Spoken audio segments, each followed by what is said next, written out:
Hi, my name's Leo and I'm a boat builder and a sailor.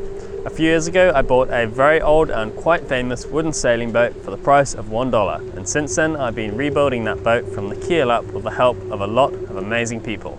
In this video we are finally going to be stepping Tally-Ho's mast for good. It's going to be going in the boat and it's going to be staying there. But first of all, we got to do quite a lot of preparation, and one of the biggest things to do is working with the spreaders, attaching them to the mast and mounting various things on them. Now the spreaders are sort of like arms that stick out from the mast, pointing out towards the sides of the boat, and depending on the type of rig, there can be multiple sets of spreaders, but on a gaff rig, there's usually just one set of spreaders. At the hounds, they're also called cross trees sometimes on a gaff rig. Anyway, Bob has been working on them, getting the hardware mounted and getting them ready to attach to the mast.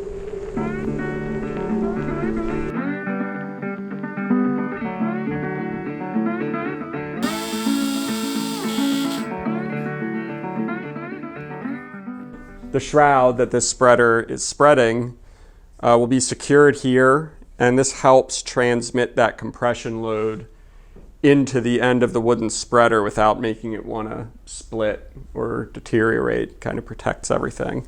And then I'll install this eye that we've created here, and that's where our spreader lift will attach to keep the spreader from drooping and supports people working aloft. Which will also double as an attachment for a flag halyard eye later on.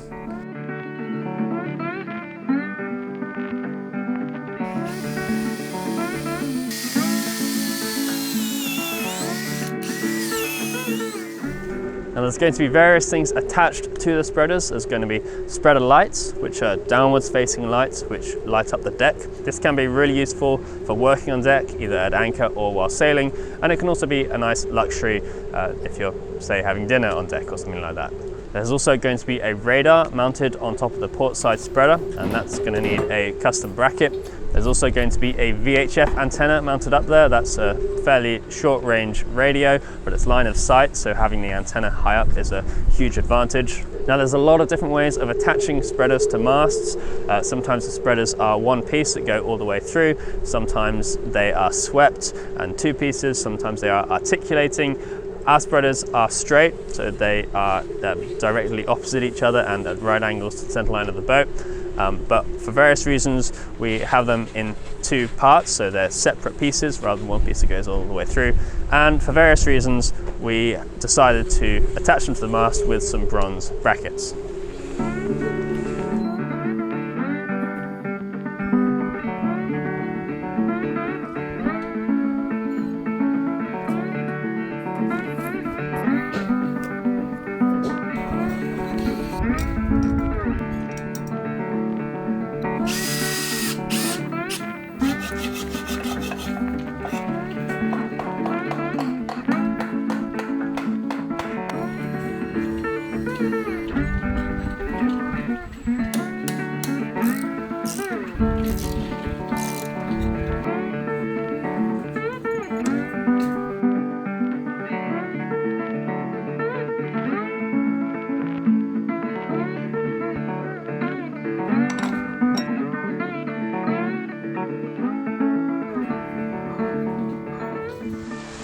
Well, it's the evening before the mast gets stepped into the boat for good. So, pretty exciting time. We're going to get started tomorrow morning. I have a feeling it might be quite hectic, but there's been a lot of preparations going on for that final stepping. Bob has been very busy getting the spreaders sorted, making hardware to attach them to the mast, fitting brackets and so on. Lots of really, really nice work. Ian and the other riggers in his team have been down here dressing the mast, ready to go in tomorrow. It's pouring with rain, of course. It's been pretty windy here today. It's going to be windy tomorrow as well. Fingers crossed the weather will allow us to put the mast in. Of course, if it's too windy, the crane operator won't want to do it. It'll be too dangerous.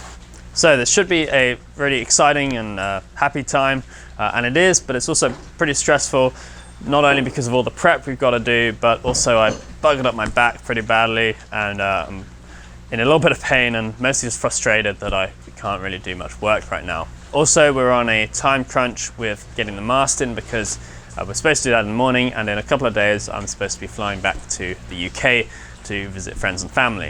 And there's a lot of stuff to prepare, not only for the Mast step to happen before that, but also for keeping videos on social media rolling while I'm away, making sure everyone has work to do while I'm away, that they have drawings and designs and so on, so that things can carry on to some extent while I'm gone. But anyway, I'm going to go and lie down in a dark room on a hard floor for a bit, and hopefully in the morning the rain will have stopped, hopefully the weather will be better, hopefully there's not too much wind, and we can actually go ahead with stepping the mast, and I'm sure it'll be really, really exciting.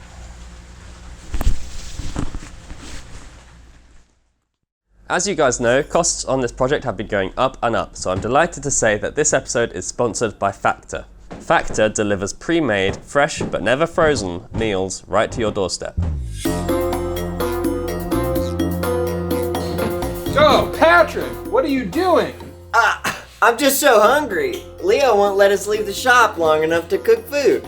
It's okay, we've got these new quick meals from Factor. They're ready in just 2 minutes. Wow! Factor cuts down on grocery trips and cooking, so I have more time to enjoy my favorite outdoor activities.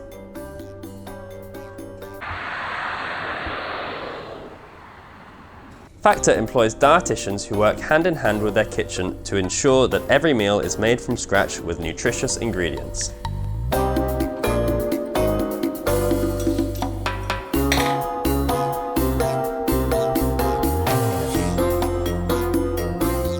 Head to factor75.com or use the link below and use code SAMPSON50 to get 50% off your first Factor box.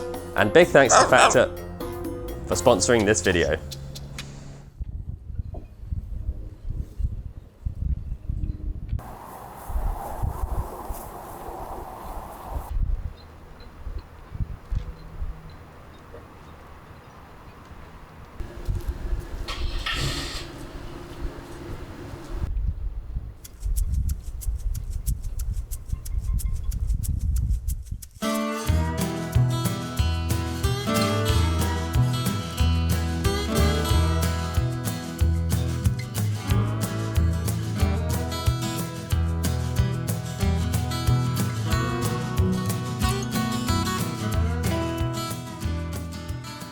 Okay, so in the next couple of hours, the mast is going to be stepped.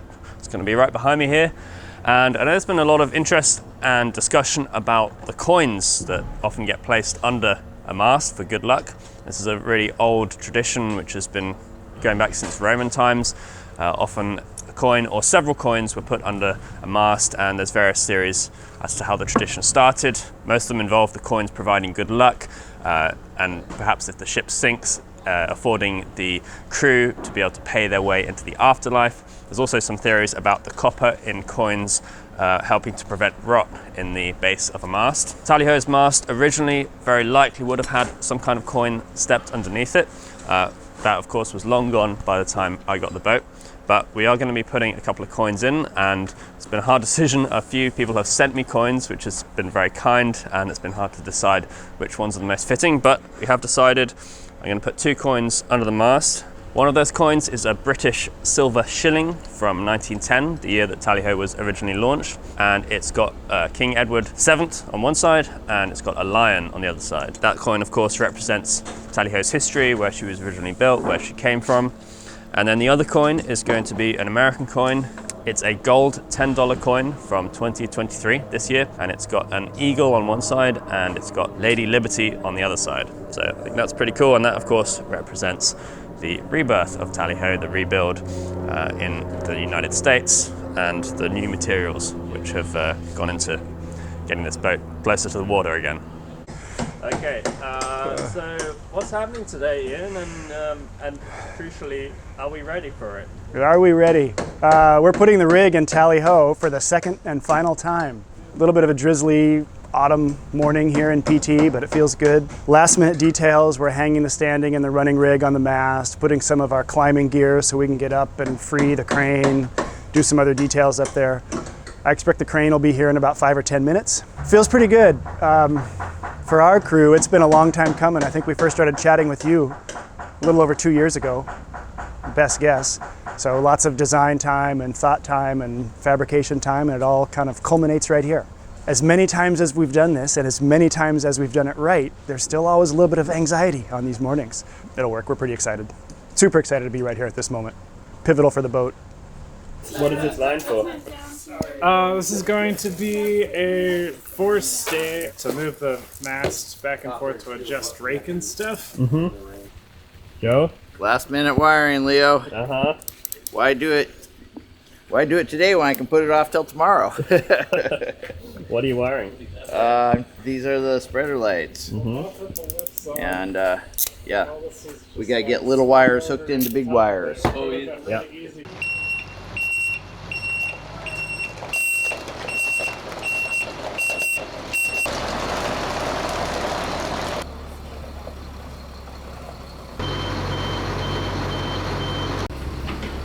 Are you gonna go aloft to do all the electrics, Jeff? I will, yeah. Bring it inside.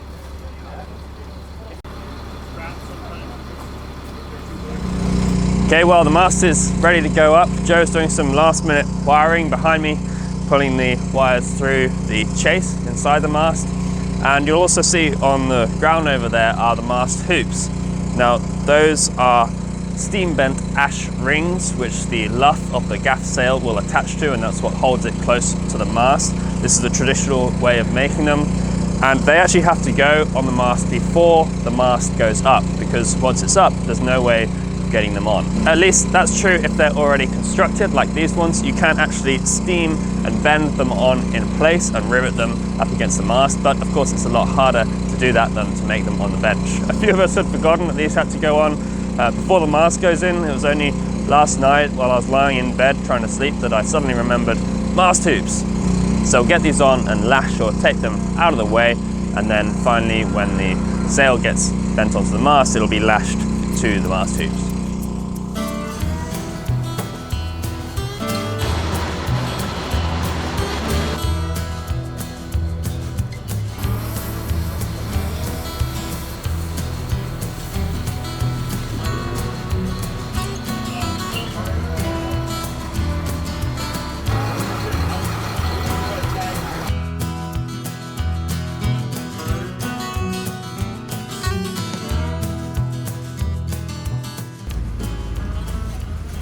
Hey buddy, we just wanted you to be here for this. Hold on.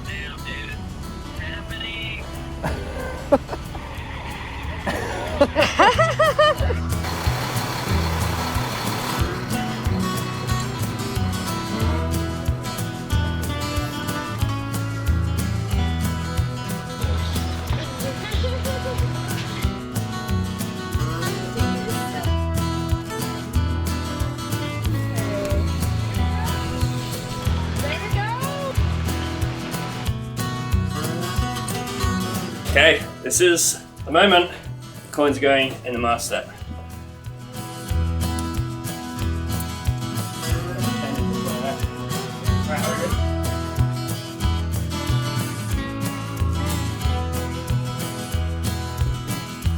And we're down. Wait, we want to leave a little gap there, John. Okay. Good work, bud. Do we have more strings?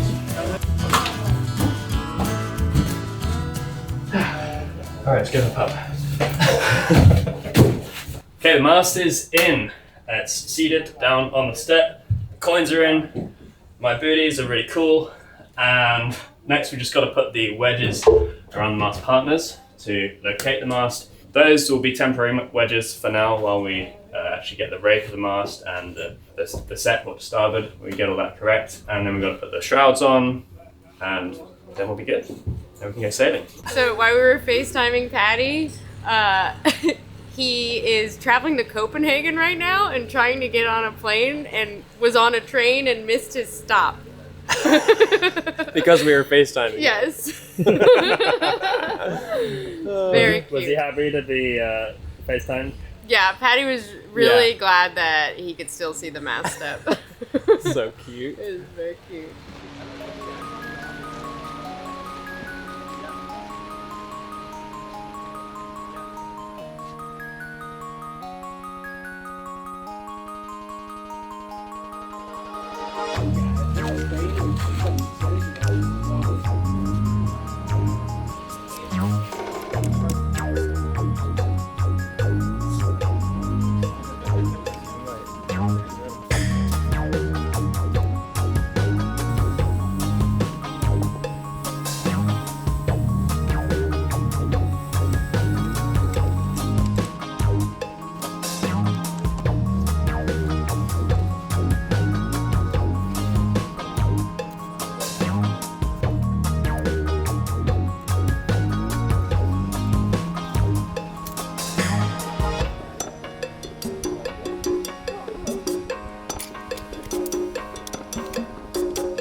Well, it's so exciting to see the mast stepped for good. I hesitate to say it the final time because masts do come out and go in again, so I'm sure this one will do that at some point in the future of Tally-Ho's life. But for now it's in, and hopefully, fingers crossed, touch wood, it's not going to go anywhere for quite a long time. The riggers are still working up there, but it looks like all the shrouds and stays that they've made fit well, and they're just working to get the mast plumb and true as much as they can. And then later on they're going to finish serving the lower parts of all the shrouds. This is only the lower mast, of course, that we stepped today. There's still the top mast to go in, which will go up through the doublings and raise the height of the entire rig by quite a lot.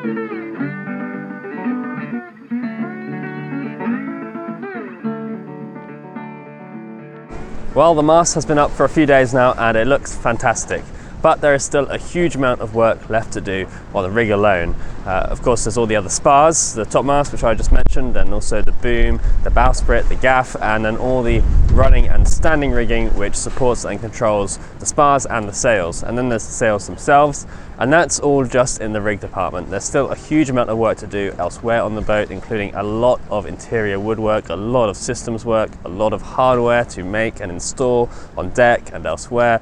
So just masses of stuff to do before we can think about launching the boat. But this does feel like a massive milestone. It's been a long time coming, and the mast in particular has been a really collaborative effort from Jack Gifford, who designed the spars, to John with Touchwood, who nailed the timber, Robert, Doug, Chris, and the rest of the spar building team, who did such a beautiful job building the spars down at the Northwest Maritime Centre, Port Townsend Foundry, who cast such beautiful bronze hardware for the rig, of course Ian and the whole team at Briantos Yacht Rigging, who did such a great job stepping the mast and making such beautiful standing rigging, and then the whole team here who've done so much work getting ready for getting the mast in particular Bob, who's done a huge amount of work on the deck to rig hardware and the spreaders and other rig associated work. So a huge thanks to all of them. Thanks to you for watching this video, and a massive thank you to everyone who has donated or otherwise supported this project. It does make a huge difference. It means we're able to keep on doing this work, and it means we're able to keep on making and editing these videos. So I really appreciate it, and I'll see you next time. Cheers.